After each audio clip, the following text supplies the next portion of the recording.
अपना श्रद्धा सुमन अर्पित करती हूँ एवं यहाँ पे उपस्थित अतिथिगण सभी को मैं अपना श्रद्धा सुमन अर्पित करती हूँ। गज्जू राम उनको श्रद्धांजलि अर्पित करती हूँ। मैं आप सभी को कहना चाहती हूँ कि आप सभी जो शिव चर्चा पे जाते हैं ना, आप सभी जो इतना कम महिलाएं जो दिख रहे हैं, शिव चर्चा में तो सभी महिलाएं रहती है, बहुत सारे महिलाएं रहते हैं। तो मैं यही महिला को सबको कहना चाहती हूँ कि आप सभी अंधविश्वास में नहीं फंसिए। हमारे माता पिता ही है ये भगवान। बोलते हैं ना, तुम ही हो माता, तुम ही हो पिता, तुम ही हो सखा बंधु, तुम ही हो, बोलते हैं ना। तो हम यही कहना चाहते हैं कि जो भी हमारे माता पिता है उनका पूजा कीजिए आप सभी। घर में हमारे माता ही पिता है, हमें जन्म दिए हमारे माता, और पिता हमारे गुरु है जो हमें कहीं से भी लाके, कहीं से भी मेहनत करके हमें पालते हैं, पोसते हैं। और माता है जो हमें शिक्षा देती है घर में, और हमें कैसों भी कष्ट करके हमारे माता ही पिता पालते हैं। तो हमें अपने माता पिता का ही पूजा करना चाहिए, ना कि हमें एक पत्थर की पूजा करना चाहिए। पत्थर की मूर्त तो नहीं बोलती है, हमारी माता ही है जो हमें सिखाती है कि बेटा उससे ऐसा बात नहीं करना चाहिए। लेकिन जो भगवान जो रहते हैं पत्थर, वो बोलते हैं कि नहीं तुम पापी हो, तुम ये हो, ये सब तो नहीं बोलते हैं ना। खाली हमारी माता ही है और जो पिता ही है गलत सही पे हमें रोक टोक करते हैं। तो हमें सबसे पहले अपने घर के माता पिता को पूजना चाहिए, तब बाहर के पूजना चाहिए। तो मैं सबसे पहले जो हमारी यहाँ मैं जो खड़ी हूँ, किसके बदौलत? संविधान के बदौलत। जो मंदिर में पुरोहित रहते हैं, पंडित रहते हैं, वो है खाली एक जेंट्स ही रहते हैं, यानी कि मर्द ही रहते हैं। लेडीज तो पुरोहित नहीं रहती है ना, खाली एक जेंट्स ही रहते हैं। और यहाँ जो मैं खड़ी हूँ संविधान के बदौलत, बाबा साहेब ने जो हमें अधिकार दिया, जो हमें संविधान दिया, उसके बदौलत मैं यहाँ खड़ी हूँ। जो महिला जो राष्ट्रपति जो द्रौपदी मुर्मू है, किसके बदौलत ये राष्ट्रपति बनी है?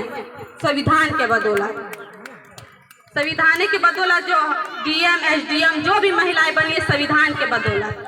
और जो अंधविश्वास जो भक्त में जो रहते हैं, देखें कभी कि कोई भी महिला मंदिर में पुजारी बनती है?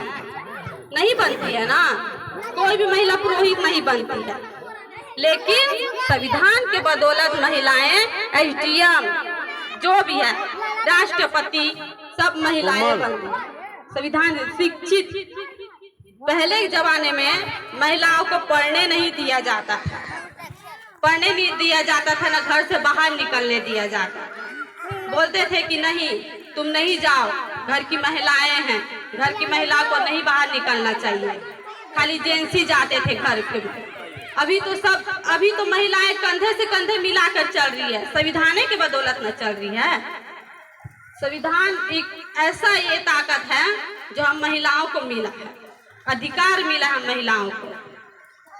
मैं एक सावित्रीबाई जो फूले हैं, सबको हम लोग सरस्वती माता को पूछते हैं, तो हमारी सरस्वती माता नहीं है, हमें शिक्षा का अधिकार जो दिया है सावित्रीबाई फूले ने दिया।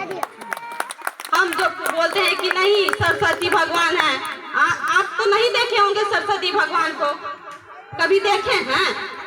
लेकिन ये साक्षात हमारी सावित्रीबाई फूले हैं। साक्षात सावित्रीबाई फूले देवी जो है, हमें जो शिक्षा का अधिकार दिया है। महिलाएं घर से जो बाहर नहीं निकलती थी, इनको भी नहीं निकलने दिया। इसका नाबालिग में शादी हो गया, तो जब इसके पति जो है ज्योतिबाई फूले, वो पढ़ते थे, ज्योतिबाई फूले वो पढ़ते थे, तो सावित्रीबाई फूले जो देखे ना उनके किताब को, तो बोले कि हमें भी पढ़ना है, हमें भी दुनिया को जानना है, हमें भी अपना अधिकार लेना है, हमें भी शिक्षा ग्रहण करना है। तो ये अपने पति के जो किताबों से पढ़ के अपना शिक्षा प्राप्त की। फिर बोली कि नहीं, खाली मेरा एक ही से पढ़ने से सभी शिक्षित नहीं बन सकते महिला, सभी को पढ़ने का अधिकार, सब महिलाओं को पढ़ने का अधिकार है। सब महिला जो मर्द से कंधा मिलाने का अधिकार है। तो वो भी जब पढ़ाने के लिए जाती थी तो जो ब्राह्मण हुए चाहे यादव जो भी हुए, हाँ, उच्च जाति के जो थे उसके ऊपर कीचड़ फेंकते थे, गोबर फेंकते थे कि नहीं, ये महिलाओं को नहीं पढ़ने दे, ये महिलाओं को शिक्षित नहीं करने देंगे। पर भी वो क्या करती थी, 2 साड़ी अपने बैग में लेके जाती थी। जो जाती थी तो कीचड़ में जो साड़ी रहता था वो निकाल के फिर साड़ी चेंज करके तब महिलाओं को शिक्षित करती थी। तो सबसे शिक्षित करके सब महिलाओं को बराबर का हक देती थी। तो हम सभी, आप सभी को बोल रहे हैं महिलाओं को कि अपना बेटी को चाहे एक रोटी कम खाओ लेकिन सबको शिक्षित करो। आप सभी शिव चर्चा पे अपना टाइम वेस्ट करते हैं, शिव चर्चा पे टाइम वेस्ट नहीं करते। आप जिस दिन शिव चर्चा रहता है किसी के घर तो आप बोलते हैं कि अरे आज जल्दी काम कर लेते हैं, आज जाएंगे भोले बाबा का अच्छे से सुनेंगे, पूरा जल्दी काम खत्म करके फिर आते हैं घर में, कुछ काम रह जाता है तो बोलते हैं किसी यानी कि बच्चों पे चिड़चिड़ाते हैं, तुम लोग ऐसा नहीं करो, बोलते हैं ना, बच्चों पे अपना गुस्सा बच्चों पे निकालते। लेकिन टाइम वेस्ट तो आप लोग किए, तो आप वो सब टाइम वेस्ट नहीं कीजिए। आप सभी अपने बच्चों पे ध्यान दीजिए, भले कम खाइए लेकिन अपने बच्चे को शिक्षित रखिए। और जो जात पात के जो छुआछूत, मैं एक बात जो कहना चाहती हूँ, जैसे हमारे घर में हो चाहे आस पड़ोस में कोई भी जो मरते हैं, आप सभी बोलते हैं बच्चे लोग को कि इसके घर नहीं जाना, छूतका है, बोलते हैं ना। छूतका क्या है? एक इंसान ही है ना, जो वो पैदा लिया तब भी छूतका, मरा तो भी छूतका। अरे वो तो शरीर ही है, आत्मा छोड़ के चला गया, शरीर मतलब छूतका हो गया, आत्मा छोड़ के चला, तो पैदा लिया तो भी छूतका।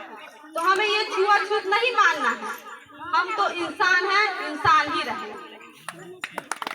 आप सभी को मैं यही कहना चाहती हूँ, भले आप 2 रोटी कम खाओ, अपने बाल बच्चा को, अपने बेटी हो चाहे बेटा हो, सभी को शिक्षित रखिए, क्योंकि एक शिक्षा ही ऐसा ताकत है जो सभी को ये बना सकती है, विद्वान बना सकती है, सभी से कंधा मिलाकर। मैं आप सभी से यही आग्रह करती हूँ, आप शिक्षित बनो और शिक्षा। धन्यवाद।